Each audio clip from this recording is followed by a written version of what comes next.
आज की कहानी। रात के सन्नाटे में गांव के करीब एक पुराना उजड़ा हुआ जंगल था, जिसके बारे में कहा जाता था कि वहां जिन्नात की महफिलें लगती हैं। लोग दिन की रोशनी में भी इस जंगल से गुजरने से डरते थे, लेकिन अली, एक जिद्दी और तजस्सुस पसंद नौजवान, आज रात इस राज को अपनी आंखों से देखने निकला। चांदनी रात थी। अली लालटेन उठाए जंगल में दाखिल हुआ। दरख्तों के साए लंबे होते जा रहे थे और हवा में अजीब सरगोशियां गूंज रही थीं, जैसे कोई नजर न आने वाली मखलूक उसके कानों में सरसरा रही हो। कुछ ही देर बाद एक खुला मैदान सामने आया।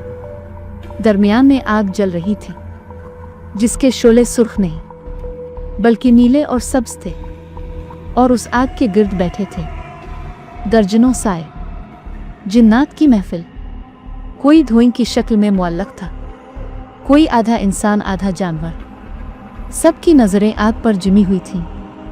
फिर अचानक एक गरजदार आवाज गूंजी, आज हमारी महफिल में एक अजनबी दाखिल हुआ है। सबकी नजरें बैक वक्त अली पर उठी। वो पीछे हटने लगा, मगर दो साए बिजली की तरह लपके और इसे घेर लिया। एक जिन आगे बढ़ा। इसकी आंखें दहकते अंगारों की तरह सुर्ख थीं। इसने कहा, इंसान, हमारी महफिल में दाखिल होना मना है। जो आ जाए वो वापस नहीं जाता। अली की आवाज लरज रही थी। मैं तो बस देखने आया था। मेरा कोई बुरा इरादा नहीं था। जिन हंसने लगे। वो हंसी ऐसी थी जैसे पूरा जंगल एक साथ टूट कर गिर रहा हो।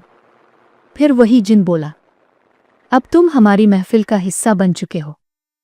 आ तो हमेशा हमारे साथ रहो। आ अपनी जान की कुर्बानी दो।